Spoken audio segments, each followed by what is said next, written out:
네. 네, 비욘드 예배 나오신 여러분들을 모두 환영하고 축복합니다. 네, 지금은 광고 시간입니다.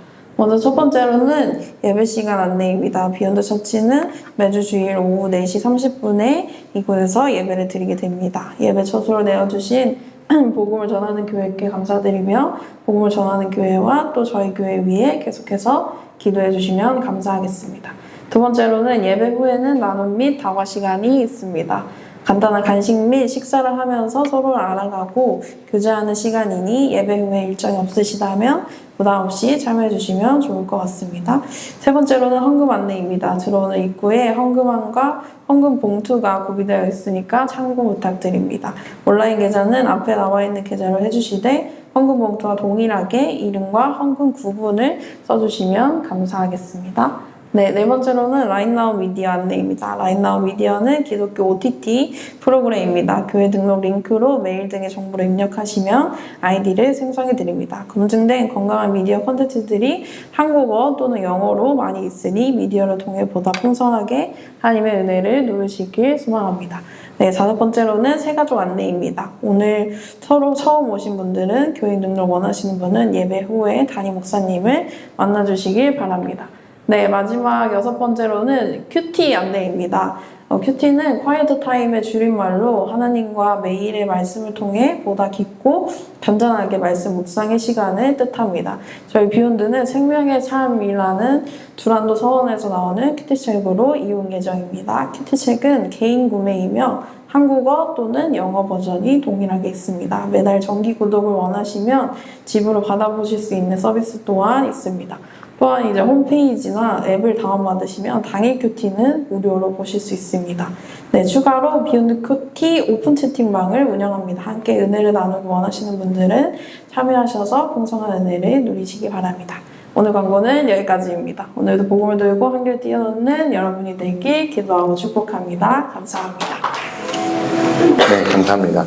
저희 큐티책 광고 나왔는데요. 저희가 이제 2월부터는 함께 말씀도 묵상하고 말씀 묵상한 것을 나누는 시간을 가지려고 해요. 이렇게 생명의 삶으로 우리가 나눌 건데 이번에 생명의 삶은 마가복음이랑 요엘서로 되어 있습니다. 그래서 이 내용을 함께 나누고 또 은혜를 누리고 싶으신 분들은 구입하셔서 함께 오픈 채팅방 제가 이제 링크 올려드릴 테니까 이제 들어오셔서 큐티 나눔 하셔도 되고요. 아직 내가 조금 샤이해서 은혜를 혼자만 누리고 싶다 하셔도 돼요. 근데 이제 제가 이제 추천하는 것은 함께 은혜를 나누면 큐티 하는 법을 잘 몰라도 아니면 이 본문이 어떠한 것들을 이야기하지라는 질문이 있어도 또 그 가운데 상대방이 받은 은혜들을 또 저희가 누릴 수 있습니다. 그래서 저희가 오픈 채팅방 만들어드리면 함께 참여하셔서 은혜 누리셨으면 좋겠고요. 라인나우 미디어 관련해서 제가 이따 식탁 교제할 때 어떻게 사용하는지에 대해서도 함께 말씀드리도록 하겠습니다.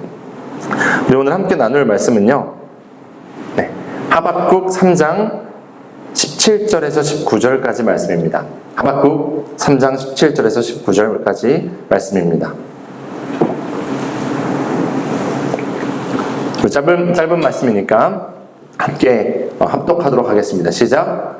무화과 나무에 과일이 없고 포도나무에 열매가 없을지라도 올리브 나무에서 딸 것이 없고 밭에서 거두어 드릴 것이 없을지라도 우리의 양이 없고 외양간에 소가 없을지라도 나는 주님 안에서 즐거워하련다.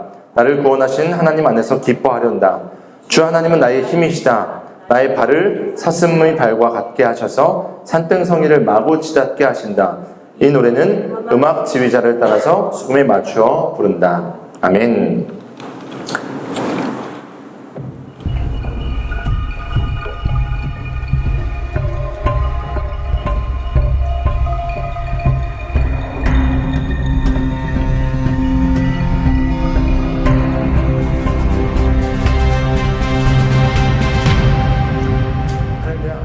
오늘도 우리 예배를 받으신 하나님께 다시 한번 영광의 박수 올려드립니다. 할렐루야. 하나님이 예배받게 합당하신 분이심을 우리는 계속해서 찬양으로 고백했고 우리의 마음으로 고백했습니다. 지난 한 주간의 삶을 돌아보면요, 하나님은 매 순간 우리와 함께 하셨습니다. 믿으십니까? 때로는 우리 가운데 감당하기 힘든 일들도 있으셨을 수 있습니다. 그럼에도 불구하고 하나님은 우리 가운데 힘주셔서 우리가 그것을 넘어서게 하시는 주님, 우리가 지난주에 얘기한 것처럼 주님을 갈망할 때 하나님의 능력이 우리 가운데 임하여서 그것을 이겨낼 힘을 주시고 도우신다라는 고백을 했는데, 그 하나님 오늘도 음성 주시고 은혜 주실 줄 믿습니다. 우리 말씀 전하기 전에 드려진 예물 위해서 제가 기도하고 말씀 나누도록 할게요. 하나님 감사합니다. 오늘도 주님 전에 하나님을 사모하는 영혼들이 나왔습니다. 하나님, 이 자리 가운데 하나님의 은혜를 마음껏 부어주셔서 주의 뜻이 풀어지게 하여 주시고 우리 가운데 있는 많은 무거운 짐들 십자가 가운데 내려놓고 참된 자유와 기쁨의 예배를 드리는 시간 될 수 있도록 인도하여 주시옵소서. 또한 주님 전에 나올 때에 하나님 빈손으로 나오지 아니하고 주님 앞에 예물 드리는 자들이 있습니다. 하나님, 이 예물이 고아와 과부와 소외된 자들, 하나님 나그네와 소외된 그들에게 온전하게 복음을 전하는 데 쓰이게 하여 주시고, 또한 드리고 싶지만 드리지 못한 자들도 있습니다. 재정의 문을 여셔서 하나님 앞에 마음껏 드리고 하나님의 영광을 위해서 많은 사람을 섬길 수 있도록 재정의 문을 열어주시고, 하나님 모든 것의 주인이 주님이심을 고백하는 우리 모든 시장이 될 수 있도록 주를 붙잡아 주시옵소서. 이 시간에 말씀을 듣습니다. 전하고 듣는 모두가 은혜 되길 소망합니다. 주님 말씀하옵소서. 우리가 듣겠나이다. 마음같이 준비되게 하여 주시고 그 말씀 가운데 믿음으로 반응하게 하여 주시고 우리 가운데 있는 수많은 문제를 넘어서서 하나님의 일하심을 간증하는 자들 될 수 있도록 축복하여 주시옵소서. 함께 하실 줄 믿사오며 예수님의 이름으로 축복하며 감사하며 기도합나이다. 아멘. 할렐루야. 우리 양옆에 있는 분들에게 이렇게 인사하겠습니다. 오늘도 하나님이 함께 하십니다. 네, 양옆에 있는 분들에게 하려니까 이렇게 앞에만 보고 하시면 어떡해요? 다시 한번 앞뒤 옆에 보시면서 오늘도 당신과 함께 하시는 하나님을 만나시기 바랍니다. 네, 지금 소연이들 이렇게 손 흔들고 있어요. 네, 오늘도 하나님 우리 함께 하십니다. 우리가 거기에 믿음으로 반응해야만 합니다. 혹시 여러분 이 네덜란드의 코르텐붐이라는 사람 들어보셨습니까? 코르텐붐. 이 코르텐붐 여사는요, 나치 하에서 홀로코스터를 경험하셨고요. 그리고 학대와 그 어려움 가운데 있는 사람들을 도와줬던 선한 일을 많이 감당했고, 특별히 그 가운데 하나님을 만나서 자신의 집을 열어서 특별히 유대인들에게 은신처를 제공하고 수백 명의 유대인들을 탈출시킨 인물로 유명한 그런 여사님입니다. 그런데 이렇게 많은 사람들을 돕는 과정에서 그것이 발각이 돼요. 독일군에게 발각이 돼서 나치에게 수용소에 끌려가게 됩니다. 감금되고요. 그리고 그 과정에서 아버지와 자신의 언니가 사망하게 됩니다. 너무 많은 어려움을 겪죠. 근데 무엇보다 그 코르텐붐 여사가 힘들었던 것은요, 이제 하나님을 만났는데, 예수님을 만났는데 복음을 읽고 싶고 말씀을 읽고 싶은데 나치의 정권 하에서 성경을 읽을 수 없다라는 것이 그녀에게 가장 괴로운 시간이었습니다. 그러던 어느 날 이제 신체 검사를 받는데 그 중에 간호사 한 명이 크리스찬이었어요. 그래서 그 코르텐붐 여사에게 성경책을 몰래 선물로 줍니다. 그래서 나치 정권에서도 몰래 성경책을 받아서 그녀는 이제 간수들이 안 볼 때마다 몰래 숨어서 성경책을 보기 시작했습니다. 근데 하루는 데살로니가전서 5장 18절 말씀이 눈에 들어왔어요. 우리 같이 한번 읽어볼까요? 시작. 범사에 감사하라. 이것이 그리스도 예수 안에서 너희를 향하신 하나님의 뜻이니라. 아멘. 데살로니가전서 5장 17, 18절 쭉 보면 항상 기뻐하라, 쉬지 말고 기도하라, 범사에 감사하라 이런 이야기가 기록된 내용이 있는데 코르텐붐 여사가 이 말씀을 펴서 읽게 되었어요. 이 말씀이 마음에 딱 들어옵니다. 근데 그로부터 얼마 되지 않아서 그녀의 동생인 베시와 함께 코르텐붐 여사가 이제는 수용소에서 감방으로 이제 이동을 하는 상황이 되었습니다. 옮겼는데 감방이 오히려 수용소보다 더 열악한 환경인 겁니다. 음식도 최악이고 잠자리도 최악이었대요. 고생은 이루 말할 수 없었고 심지어 사는 모든 것들이 생지옥 같았다라고 기록된 내용을 볼 수 있습니다. 그러니까 분명히 말씀에서는 감사해야 된다라고 이야기했는데 이 코르텐붐 여사가 도저히 감사할 수 있는 상황과 환경이 그리고 마음이 생기지 않는 것을 발견했습니다. 비참했습니다. 심지어 그 감방에는요, 그 벼룩 아시죠? 벼룩이 너무 많았다고 합니다. 잘 때마다 막 피를 빨아먹는 그 벼룩들이 온몸에 가득하고 그 감옥 가운데 가득하니까 몸을 긁는, 그리고 어찌하지 못하는 그 많은 사람들을 보면서 어떻게 이 상황에서 감사할 수 있는가라고 한탄했던 것이 바로 코르텐붐 여사라고 합니다. 근데 동생 베시랑 같이 이제 감옥에 들어왔는데 동생이 신앙이 좋았어요. 동생이 이제 언니에게 이야기합니다. 언니, 그런데 이런 상황에서도 우리는, 이 환경에서도 우리는 감사해야 돼 라고 이야기합니다. 도대체 이 상황에서 어떻게 감사할 수 있어? 라고 이야기했는데 계속 마음속에서는 항상 기뻐하라, 쉬지 말고 기도하라, 범사에 감사하라 라는 마음이 막 맴돌기 시작합니다. 삶에서는 지킬 수 없는 상황이었지만 그럼에도 불구하고 감사해야 된다라는 이야기를 동생이 하면서 기도합니다. 주님, 우리에게 벼룩을 주신 것을 감사합니다. 동생이 기도하는 거예요. 그런데 동생이 기도하니까 언니가 그냥 아멘 눈을 감고 기도를 같이 합니다. 근데 얼마 지나지 않아서 그녀가 벼룩을 감사하게 되는 이유를 기록합니다. 그 이유가 뭐냐면 벼룩이 그 감옥에 그 보호동에 너무 많으니까 그 감옥을 이제 관리하는 간수들이나 아니면 독일의 군인들이 그 감옥에 가까이 가지 않는 거예요. 그냥 음식만 넣어주고 나와버리고 벼룩이 이제 옮을 수 있으니까 그렇게 마음대로 방치해두고 그들이 알아서 생활하도록 감옥을 방치하는 상황이었다고 합니다. 그러니까 이제는 눈치 보고 몰래 성경을 보던 그가 하나님의 말씀을 마음껏 볼 수 있었고 사람들을 만날 때마다 복음을 전하고 전도할 수 있었기 때문에 나는 벼룩도 감사할 수 있게 되었다라는 글을 제가 보았습니다. 이 일화가요 우리에게 참 많은 것을 시사합니다. 성경은 분명히 우리 가운데 많은 곳에서 우리 신앙인이 가져야 되는 자세에 대해서 이야기하는데 그것은 기쁨이다라고 이야기합니다. 근데 질문 한번 해볼게요. 여러분 매일 기뻐하세요? 기쁨이 늘 넘치십니까? 우리 가운데 기쁨이라는 것이 늘 존재합니까? 쉽지 않습니다. 우리가 세상을 살아가면서 항상 기뻐하는 것, 아니 기쁨 자체를 갖는 것이 힘든 것이 오늘날 우리의 삶입니다. 말씀 너무 잘 알죠? 데살로니가전서 말씀처럼 항상 기뻐하고 싶어요. 그런데 우리의 기쁨을 갉아먹는 것들이 얼마나 많은지 모릅니다. 기쁨을 빼앗아가는 것들이 얼마나 많은지 모릅니다. 제가 지난주에 이제 설교하고 나서 집회가 있어서 집회 인도를 하러 이제 갔잖아요. 가평에서 집회하고 또 와서 강의하고 집회하고 하는데 그 순간에는 너무 기쁨이 넘치는 거예요. 많은 청소년 아이들과 막 뛰면 찬양하고 기도하고 그들이 은혜 받고 뭐 변화되고 막 눈물 흘리고 너무 좋았어요. 또 강의하러 갔는데 이제 미디어 사역을 하기 위해서 모인 젊은 목회자들이 가득했는데 그것도 너무 좋았어요. 근데 그 강의와 집회가 끝나는 순간부터 사단은 저에게서부터 기쁨을 빼앗아갈 만한 상황들을 막 만드는 겁니다. 여러 가지 이야기를 듣게 되고 상황이 안 좋아지기도 하고 제 마음 가운데 요동이 오도록 사단은 우리 가운데 계속해서 공격을 합니다. 근데 제가 그때 하박국 선지자의 말씀을 읽으면서 하나님이 저에게 주시는 마음을 다시 한번 받게 되었습니다. 하나님이 저에게 말씀하시는 거예요. 기뻐야 된다. 기뻐야 된다. 그럼에도 불구하고 기뻐야 된다.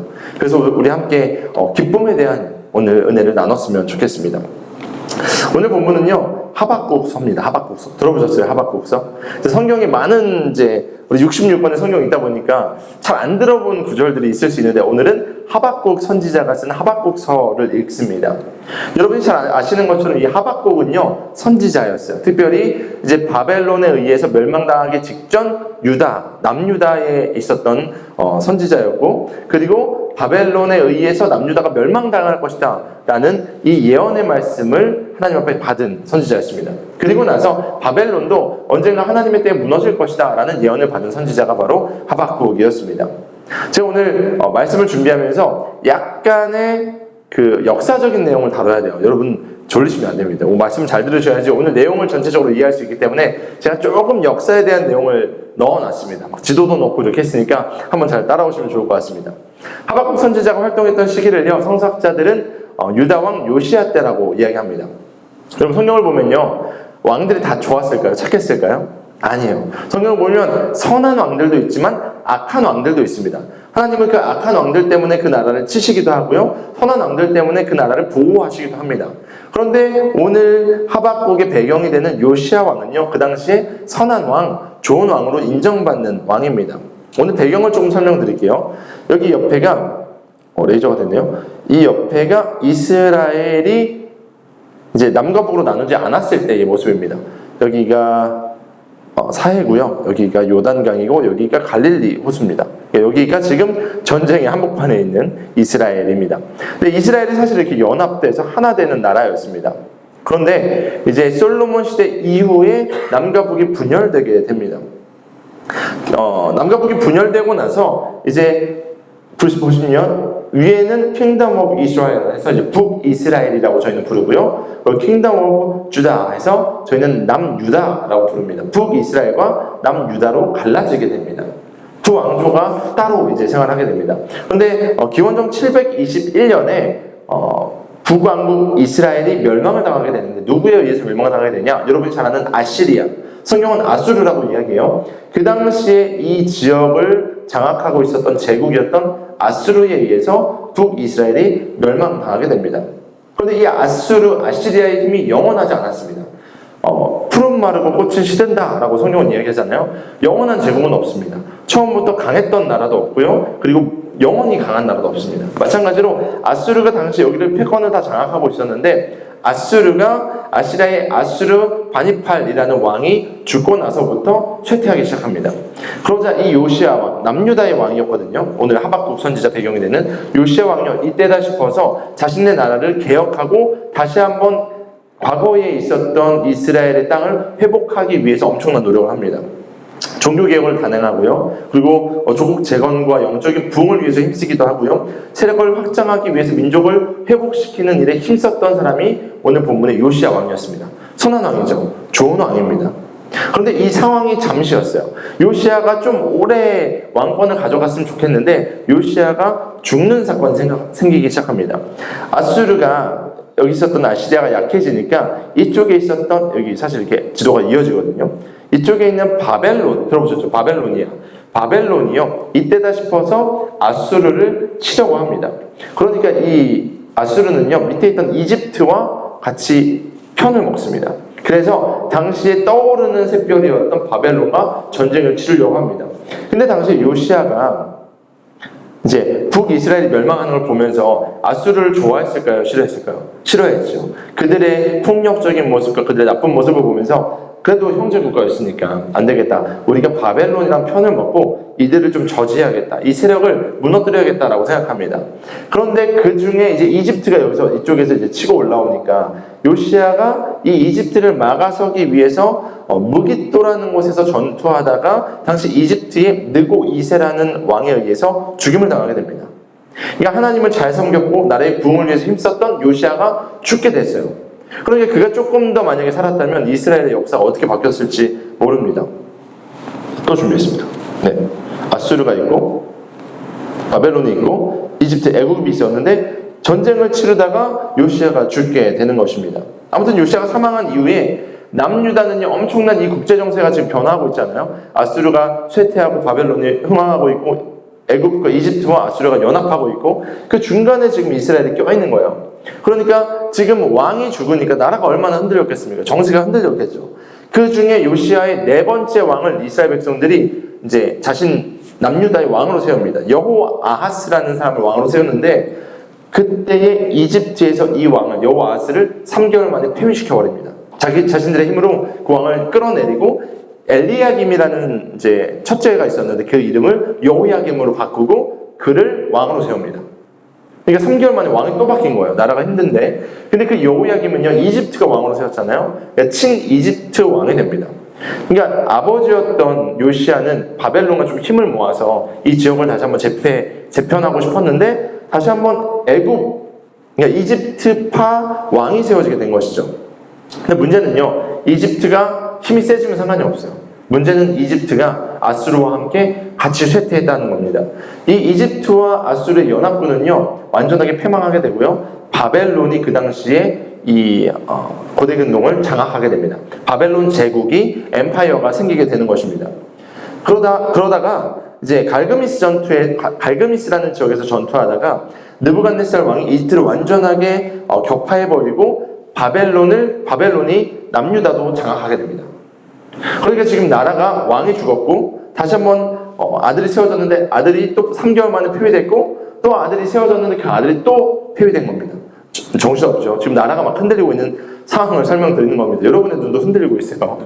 그런데 이제 이 바벨론의 손에 유다가 넘어가게 되는데 바벨론의 포로가 된 여호야김의 아들, 그러니까 친애굽이었던 여호야김의 아들 여호야긴이라는 사람이 있는데 그 사람은 이 바벨론의 포로로 여기서 끌려가게 됩니다.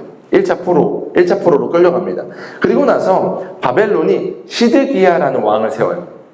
자기랑 코드가 맞는 왕을 또 세운 거죠. 근데 그 시드기야가 왕으로 섰는데 이때 바벨론과 연합을 잘 맺으면 되는데 이때 바벨론이 조금 신경을 끄고 있을 때 바벨론과 반대하는 세력들이 일어나기 시작하고 바벨론과 함께해야 된다는 세력이 막 일어나기 시작합니다. 그 조그만 유다 땅 안에.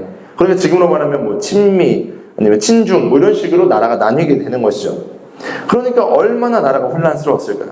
근데 그때의 바벨론이 이 내용을 알고 다시 쳐들어와서 남유다를 완전하게 격파하는데 기원전 586년에 남유다는 완전하게 역사 속에서 사라지게 됩니다. 그리고 여러분이 잘 아는 것처럼 1차, 2차, 3차 포로가 잡혀오게 되고 1945년에 다시 이 지역에 지금 이제 중동이 시끄러운 이유가 이스라엘이 원래 팔레스타인 사람들을 밀어내고 나라를 세운 거잖아요. 1945년에 그때까지 나라가 없어지게 됩니다. 엄청나게 역사적인 소용돌이 가운데 오늘 본문의 배경이 있었다라는 것을 설명하기 위해서 제가 막 지도를 끄는 거 설명드린 거예요. 신학교 수업 때 듣는 건데 쉽게 말하면 처절한 상황이었어요. 나라가 망하는 상황. 역사의 이야기가 좀 길었지만 지금 그 당시 한번 상상해 보세요. 나라는 혼란스러웠을 것이고 지금 서로 그 당시 강대국들이 땅을 지배하는데 이집트가 정권을 장악할 때 이집트한테 조공 보내야 되고 바벨론이 장악할 때 바벨론한테 조공 보내야 되고 아수르가 잡을 때는 아수르한테 조공 보내야 되고 그러니까 나라가 얼마나 힘들었을까요? 백성들은 얼마나 힘들었을까요? 민심은 분열됐을 겁니다. 야, 아수르를 따라야지, 바벨론을 따라야지, 왕은 왜 죽었대? 이런 이야기들이 엄청나게 나라 가운데 가득했을 겁니다. 심지어 최종적으로는 나라가 멸망했습니다. 그 상황 가운데 지금 남유다가 놓여 있는 것이죠. 아마 성경에 기록되지 않은 비하인드 스토리를 저희가 상상할 수 있겠어요. 이런 일이 벌어지면 제일 먼저 일어나는 게 반인륜적인 이슈들입니다. 누군가는 팔려갔을 것이고요. 누군가는 죽임을 당했을 것이고요. 온갖 악행이 그 당시에 자행됐을 겁니다. 어느 국가를 지지한다라 그래서 서로가 서로를 죽이는 일도 생겼을 겁니다. 생존에 대한 전반적인 문제가 생겼겠죠. 먹고 사는 문제들이 분명하게 있었을 겁니다.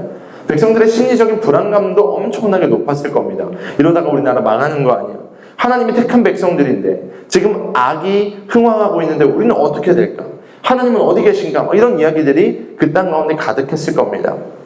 지금 우리나라는 아무것도 할 수 없어. 이런 자괴감도 그들 가운데 있었을 수 있습니다. 하박국서를 보면요. 하박국서 1장에 보면 하박국이 이런 질문을 합니다. 과연 이 땅에 희망은 있는가? 이런 질문을 2번이나 합니다. 그러니까 하박국 선지자의 마음도 그 당시 하나님의 뜻을 받아서 말씀을 전하는 그 선지자도 마음이 얼마나 아팠는지를 저는 살펴볼 수 있습니다. 사회 악이 가득했고 폭력이 가득했고 죽음이 가득한 그 상황 가운데 한 예언자가 그냥 하나님의 말씀을 듣고 몸부림치는 내용이 하박국서 1장부터 쭉 기록되어 있습니다. 이런 팍팍하다 못해 잣난 현실 가운데 하박국만 살았을까요? 여러분은 이처럼 팍팍하고 여러분의 기쁨을 갉아먹을 만한 일들이 있지는 않습니까? 제가 말씀을 준비하면서 그 당시에 이제 역사들 쭉 보다가 우리가 겪고 있는 현실과 참 비슷하다라는 생각을 했습니다. 오늘날 나오는 수많은 이슈들과 뉴스들과 우리의 삶은 그 기쁨을 갉아먹을 만한 오늘날의 이야기들로 가득하다라는 생각을 하게 되었어요. 그런데 그 내용이 오늘 본문 17절에 기록되어 있습니다. 제가 읽어드릴게요. 무화과 나무에 과일이 없고 포도나무에 열매가 없을지라도 올리브 나무에서 딸 것이 없고 밭에서 거두어들일 것이 없을지라도 우리의 양이 없고 외양간에 소가 없을지라도 지금 기쁨을 갉아먹을 만한 현실적인 이야기가 기록된 말씀입니다. 당시 유다 백성들이 늘 가졌던 소출들이요. 무화과, 포도나무, 올리브, 그리고 밭에 있는 것들, 양과 소, 그들이 삶에서 당장 필요했던 내용들이 여기에 기록되어 있습니다. 그런데 이것을 지금 다 잃어버렸다라고 성경 말하고 있습니다. 경제적인 것이 다 사라졌고 일터가 사라졌습니다. 소유물이 다 날아갔습니다. 희망과 소망이 없는 그 시대에 그들은 살아가고 있습니다. 정도의 차이는 있지만 우리 역시도 각자 그런 기쁨과 즐거움을 갉아먹을 만한 것들이 주변에 있지 않습니까? 여러분은 어떤 상황이 여러분의 기쁨을 갉아먹습니까? 지난주 저희가 함께 은혜를 나눴던 다윗의 이야기는요. 다윗이 아들이 자신을 배신한 상황을 경험했습니다. 그리고 자신을 죽이려고 하는 반역자들에게 쫓겨서 원래 있던 왕궁을 벗어나서 소유도 놓고 초소도 다 버리고 도망쳐야 되는 상황. 어쩌면 다윗의 기쁨을 갉아먹을 만한 상황도 그에게 있었던 것 같습니다. 성경에 욥이라는 사람이 있습니다. 욥은 일순간에 자식들이 다 죽습니다. 소유가 다 빼앗기게 되고요. 아내가 욕하고 떠나게 되고요. 본인은 병에 듭니다. 기쁨을 빼앗아갈 만한 수많은 상황들이 욥의 인생 가운데 있습니다. 그런데 이런 상황 가운데 어떻게 성경이 말하는 기쁨을 우리가 누릴 수 있을까요? 우리는 우리의 삶을 돌아보면서 우리가 어떻게 기쁨을 누릴 수 있는가라는 질문을 해봐야만 합니다. 네, 제가 앞서 오늘 말씀의 배경 그리고 당시의 상황들 그리고 17절에 하박국이 경험했던 상황들에 대한 내용도 쭉 한번 나열해 봤습니다. 기쁨을 갉아먹는 상황들. 여기서 우리가 한 가지를 발견할 수 있어요. 우리는 어떨 때 기쁨을 잃어버리냐면요. 어떨 때 우리의 기쁨이 갉아먹어지냐면요. 없음에 집중할 때입니다. 없음. 무화과 나물 과일이 있어야 되는데 없어요. 포도도 올리브도 밭에 소출도 없어요. 외양간에 송아지와 양이 없습니다. 그래서 우리는 기쁨을 잃어버린다라고 생각하죠. 우리는 무엇인가 없어지면, 없음에 집중하다 보면 우리는 기쁨을 잃어버리게 됩니다. 실제로 그래요. 사단은 우리가 무엇에 집중하게 만드냐면 없음에 집중하게 됩니다. 지나가다 저 차 봤는데 와, 저 포르쉐 내가 언제 타보지? 없음에 집중하게 됩니다. 와, 서울에 이렇게 아파트가 많고 집이 많은데 나는 머리 둘 데가 없구나. 이런 얘기 자주 하죠. 없음에 집중합니다. 그런데 우리는 누구입니까? 우리의 정체성에 대한 얘기를 한번 해볼까요? 우리는 세상에 동일하게 살아가는 사람들과 같은 존재입니까? 성경은 뭐라고 말합니까? 우리는 크리스천, 우리는 그리스도 예수를 따르는 자들이라고 이야기합니다. 성경이 말하는 그 길을 걸어가는 자들. 그래서 오늘 설교의 제목처럼 우리는 신앙인, 무엇인가 믿고 가는데 성경의 말씀을 믿고 나아가는 자들이라 그래서 우리를 스스로 신앙인들이라고 부릅니다. 그러니까요, 신앙인들은요, 세상의 기쁨과 세상의 방법을 찾아가는 것이 아니라 다른 것에 반응해야 된다는 사실을 기억해야만 합니다. 다시 오늘 본문으로 돌아와서 넘겨주세요. 하박국 3장 18절을 같이 읽을 텐데요. 없음의 상황에서 보인 하박국의 신앙의 태도입니다. 우리 같이 한번 읽어볼게요. 시작. 나는 주님 안에서 즐거워하려 한다. 나를 구원하시는 하나님 안에서 기뻐하려 한다. 아멘. 지금 하박국은요, 없음의 상황이에요. 아까 보셨죠? 없고 분명히 없습니다. 그런데 하박국은요, 이 없음을 쭉 열거하고 나서요, 우리 여기 써있는 nevertheless 이야기합니다. 그럼에도 불구하고 나는 주님 안에서 즐거워한다. 할렐루야. 그럼에도 불구하고 나는 주님 안에서 기뻐한다 라고 고백합니다. 그의 삶의 태도는요, 없음에 대한 아웃풋이요, 즐거움과 기쁨이요. 이게 말이 됩니까? 우리는 없음이 인풋되면요, 아웃풋은요, 괴로움, 절망, 낙심입니다. 근데 지금 없음이 인풋되었는데 지금 하박국은요, 즐거움, joy라는 것, 기쁨이라는 것이 나오게 되었습니다. 극한의 상황이고요, 고통의 상황인데 그의 태도는 전혀 다른 것이 나오게 되었습니다. 왜 그럴까요? 우리는 여기에서 중요한 지점을 발견해야만 합니다. 하박국이 집중한 것은요, 없음이 아니었습니다. 환경이 아니었습니다. 상황이 아니었습니다. 그는 뭐라고 이야기합니까? 주님 안에서, 따라해봅시다. 주님 안에서, 하나님 안에서 그가 집중을 바라봤다라는 것에 있습니다. 우리는 지금 땅의 것을 바라보지 않습니까? 내가 지금 기쁨이 사라진 이유, 내가 오늘 즐거움을 빼앗긴 이유는요, 땅의 것을 봤기 때문입니다. 근데 지금 하박국은요, 하늘의 것을 봤습니다. 하나님을 주목했다라는 것입니다. 그럼에도 불구하고 나는 그래서 기뻐할 수 있다. 할렐루야. 이것이 우리 가운데 필요한 크리스천의 신앙의 자세라는 것이죠. 하나님과의 동행. 모든 것을 갖고 계신 그분을 하박국이 소유해버리니까요, 없음은 큰 문제 되지 않는 거예요. 나라가 지금 없어지게 생겼고 문제가 생기는데도 불구하고 하박국은 하나님을 소유해버리니까, 할렐루야. 하나님과 동행하니까 그는 기뻐할 수 있었다라는 겁니다. 지난주에 다윗은 무엇입니까? 분명히 도망하고 있었습니다. 아들이 자신을 죽이려고 하고 있었습니다. 그런데 그는 하나님을 갈망하면서 목마른 사슴의 시냇물을 찾듯이 갈망하는데 내가 주님과 함께하는 그 시간이 너무 기쁩니다 라고 고백합니다. 왕궁을 잃어버렸습니다. 왕이라는 그 권위를 잃어버렸습니다. 하지만 하나님께 집중한 다윗은 즐거워했다는 거예요. 성경을 보면 이 내용들 계속해서 등장합니다. 근데 그 하박국은요, 자신이 바라보는 하나님이 어떤 분이라고 고백하냐면 바로 자신을 구원하신 하나님이다 라고 이야기합니다. 따라해봅시다. 구원하신 하나님. 여기에 있습니다. 소유가 사라지고 환경적인 어려움이 오고 상황으로 말미암아 세상의 모든 것을 다 잃어버릴 때, 세상으로 얻는 기쁨이 다 사라질 때에 그의 삶 가운데 빈 공간이 생겼습니다. 그런데 오히려 그곳에 하나님이 주시는 은혜, 하나님의 임재가 있으니까요, 세상에 줬던 기쁨보다 더 기쁜 기쁨으로 가득했다라는 것을 볼 수 있습니다. 없음 가운데 진정한 기쁨을 누리게 된 것입니다. 우리 가운데 없는 상황이 생기셨습니까? 할렐루야. 어쩌면 그것이 하나님이 주신 참된 기쁨을 누릴 수 있는 공간이 될 수 있다라는 것입니다. 없음 가운데 진정한 기쁨을 누려보시길 축원합니다. 진정한 기쁨, 하나님이 우리 가운데 공급하시는 그 기쁨을 경험해야만 합니다. 계속해서 하박국은요, 그 하나님이 하신 일들에 대해서 이렇게 고백합니다. 3장 19절 말씀 같이 한번 읽어봅니다. 시작.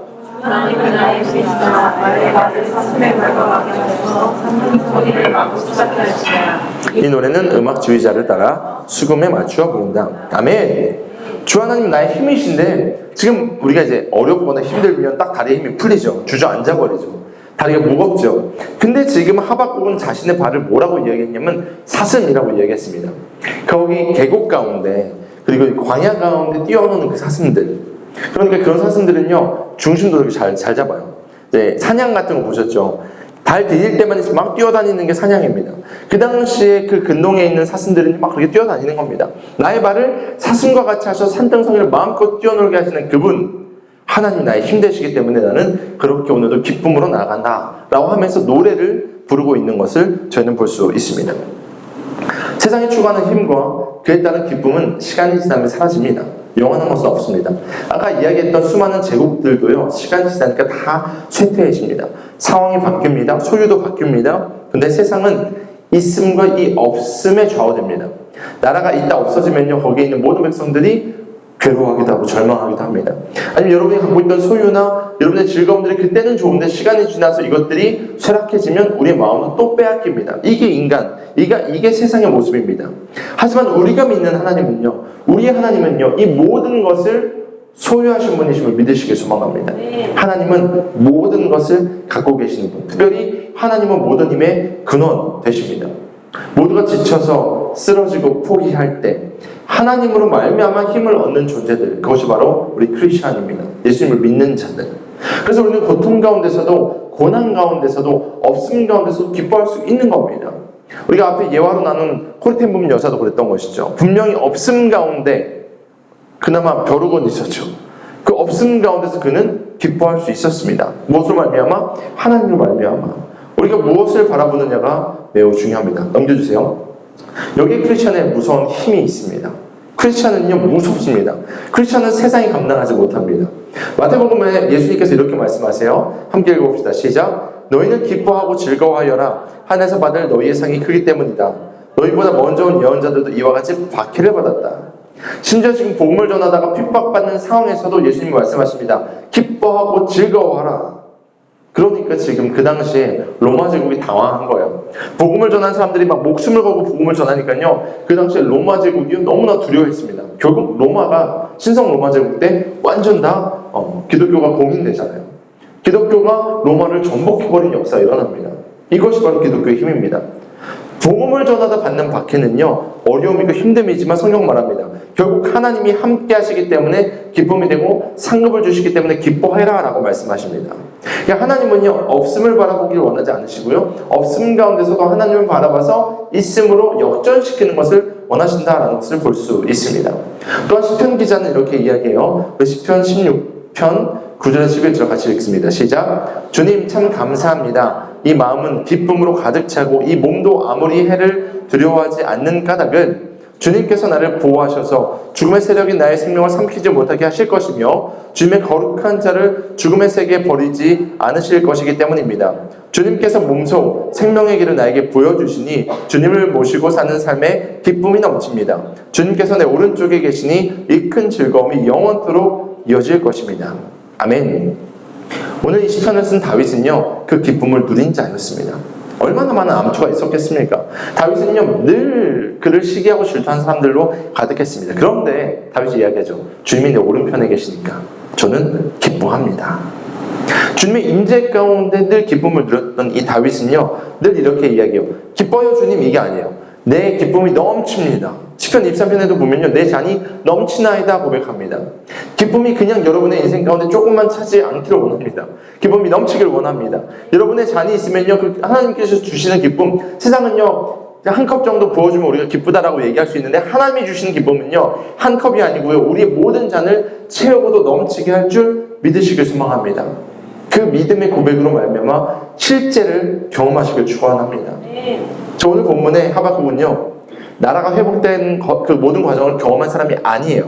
나라가 멸망하는 것을 경험했던 사람입니다. 없음을 경험했던 그런 인물이죠.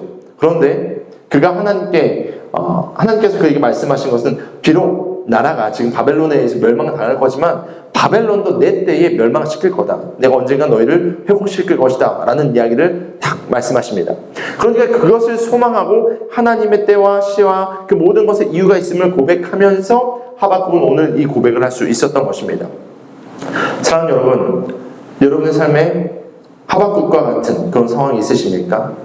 없음이라는 상황이 생겼을 수 있습니다. 어려움이라는 환경이 우리 가운데 마주했을 수도 있습니다. 그럴 때 우리는 다시금 소망을 품어야만 합니다.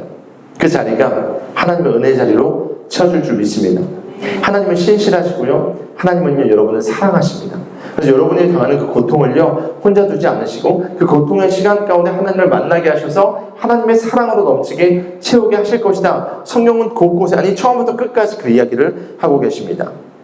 우리가 바라는 그 소망, 우리가 기다리는 그 기다림은요, 세상처럼 그냥 막연하거나 그런 허무맹랑한 이야기를 하는 것이 아닙니다. 성경이 말하는 기다림은요, 그 성경이 말하는 그것을 통해 얻는 것은요, 매우 구체적이고 실제적입니다. 그것의 예가 바로 우리가 기다렸던 메시아 예수님이 이 땅에 오신 이야기입니다. 인간은 가장 깊은 절망 가운데 빠져 있었습니다. 그건 무엇입니까? 죄로 말미암은 사망이었습니다. 인간은 모두가 죄인이었고 죄의 삭은 사망이었죠. 모두가 다 지옥 갈 수밖에 없는 그런 상황이었습니다. 죄로 말미암아서 우리는 선한 것이 없는 존재였습니다. 그래서 하나님께서는 아들 예수, 하나밖에 없는 예수를 이 땅 가운데 보내셨습니다. 믿으십니까? 그리고 우리의 모든 죄를 대신해서 십자가에서 대신 죄값을 치러 죽으셨고 우리 모두를 구원하셨습니다. 우리가 그 예수님을 믿기만 하면 이 절망과 정말 모든 것이 사라진 이 상황 가운데서도 가장 중요한 생명을 얻게 하신다라고 말씀하셨죠. 그래서 우리는 소망과 희망을 품고 살아갈 수 있는 것입니다. 십자가의 은혜, 그것보다 더 큰 은혜가 어디 있겠습니까? 십자가보다 우리 가운데 더 큰 소유가 어디 있겠습니까?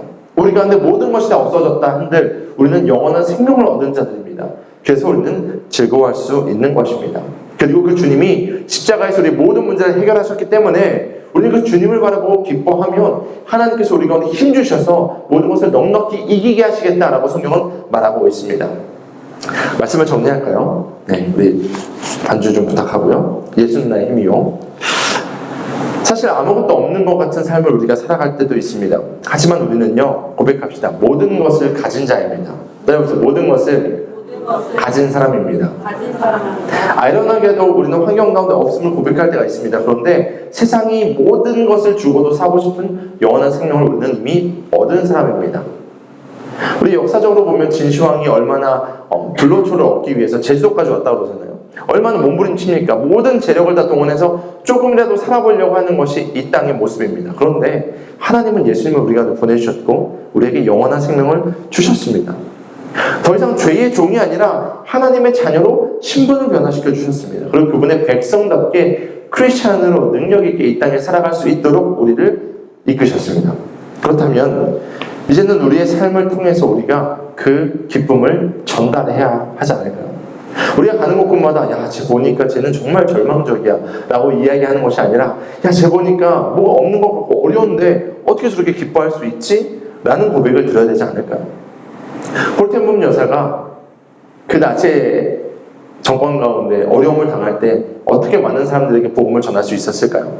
그 가운데 기쁨을 잃어버리지 않는 그의 인생을 통해서 복음을 전할 수 있었습니다. 우리 가운데 이 기쁨이 고백되길 소망합니다. 우리가 가는 곳곳마다 기쁨과 감사와 즐거움이 그 향기가 흘러가길 소망합니다. 그럼에도 불구하고 기쁨을 누리는 인생, 그럼에도 불구하고 주님 안에서 힘을 얻어 담대하게 이 땅의 수많은 문제들을 돌파해 나가는, 뛰어넘어 살아가는 오늘 모두가 되길 소망합니다. 우리 다 자리에서 일어나서 함께 찬양할까요? 우리 아까 찬양했던 예수는 나의 힘이요라는 찬양인데요, 가사가 그렇게 어렵지 않습니다. 내 마음으로 고백하면서 함께 찬양하면서 우리의 신앙을 고백했으면 좋겠습니다. 함께 찬양하겠습니다. 예수는 나의 힘이요. 예수는 나의 힘이요. 예수는 나의 생명이라. 예수는 나의 참 기쁨 참 소망. 예수는 나의 꿈이라. 다시 한번 예수는 나의 힘이요. 예수는 나의 생명이라. 예수는 나의 참 기쁨 참 소망 예수는 나의 꿈이라 진리의 성령 진리 예수는 나의 힘이여 예수는 나의 생명이라 예수는 나의 참 기쁨 참 소망 예수는 나의 꿈이라. 우리 이 시간에 함께 기도하기 전에 잠깐 묵상의 말씀을 듣겠습니다. 혹시 여러분의 마음 가운데 기쁨을 갉아먹는 것들은 무엇입니까? 여러분의 마음 가운데 지금 주목하고 바라보고 있는 것은 무엇입니까? 그렇다면 오늘 말씀을 통해서 여러분이 결단하는 것은 무엇입니까? 우리는 없음에 집중합니다. 하지만 하나님 말씀하십니다. 없을지라도 그럼에도 불구하고 내가 너와 함께한다 라고 말씀하십니다. 무화과의 나뭇잎이 마르고 포도의 열매가 없을지라도 우리가 갖고 있는 모든 소유가 사라질지라도 우리는 여호와로 말미암아 즐거워하는 존재로 부름받았습니다. 이 세상의 그 어떤 것도 여러분을 향한 하나님의 사랑에서 그 어떤 것도 끊을 수 없다라고 로마서는 이야기하고 있습니다. 그 하나님을 신뢰하시길 소망합니다. 오늘도 그 하나님 앞에 우리가 부르짖어 기도할 때에 하나님 우리를 인도하여 주십시오. 하나님 진짜 중요한 우리의 신앙의 자세, 하나님 주님 안에서 기뻐하는 그 기쁨을 빼앗기지 않게 하여 주시고 주님 우리의 힘됨을 경험하게 하여 달라. 우리 주여 한번 내시고 간절한 마음으로 기도하도록 하겠습니다. 주여 주님, 우리가 오늘 하박국서 말씀을 통해서 우리 가운데 필요한 신앙의 자세를 다시 한번 돌아봅니다. 하나님 우리 가운데 이 기쁨이 빼앗기지 않게 주님 우리를 붙잡아 주십시오. 없음에 집중하는 것이 아니라, 상황과 환경에 집중하는 것이 아니라, 이 땅의 것을 바라보는 것이 아니라 하늘을 바라보게 하여 주시옵소서. 우리가 보는 모든 문제들이 오히려 하나님을 만날 수 있는 기회이고 하나님의 그 충만한 은혜를 경험할 수 있는 기회임을 우리가 선포합니다. 막힌 모든 것들, 뚫린 모든 것들, 빈 공간들, 그곳이 주의 은혜로 채워질지어다. 우리 주의 은혜로 우리를 사로잡으셔서 하나님 그 너머에 계신 하나님의 강력한 은혜를 경험하게 하여 주시고, 하나님 우리가 그럼에도 불구하고 늘 기뻐하고 늘 즐거워하고 주님을 말미암은 그 기쁨과 감사로 많은 영혼들을 하나님 섬기게 하여 주십시오. 복음을 전하는 자들 되게 하여 주십시오. 하나님 그 주님의 은혜, 그 넘치도록 부으시는 주님의 은혜가 우리를 사로잡길 소망합니다. 이번 한 주도 그렇게 믿음으로 살아내고 주님과 동행할 때에 주님 부어주신 가장 강력한 은혜가 우리 가운데 가득 채워질 줄 믿사오니 주님 우리 가운데 더 큰 은혜로 채워주시옵소서. 하나님 오늘 하박국서 말씀을 통해서 우리에게 필요한 자세를 배웠습니다. 하나님 그것은 바로 주님을 바라보고 기뻐하는 것입니다. 없음을 바라보고 이 땅의 것을 바라보고 우리가 거기에 묶여있는 것이 아니라 하늘을 바라보고 하나님을 바라보고 이미 십자가 가운데서 이루신 승리를 바라보고 우리가 참된 자유와 기쁨을 누리게 하여 주시옵소서. 이제는 우리 주 예수 그리스도의 은혜와 아버지 하나님의 무한하신 사랑하심과 성령의 인도 교통하심이 오늘 말씀을 듣고 기쁨으로 주 앞에 반응하며 어려움을 뛰어넘어 그럼에도 불구하고 참된 기쁨과 감사로 나아가기로 작정하는 사랑하는 비원드 교회 모든 성도들 머리 위에와 나라와 민족과 열방 위에 이제부터 영원토록 함께 있을지어다. 아멘.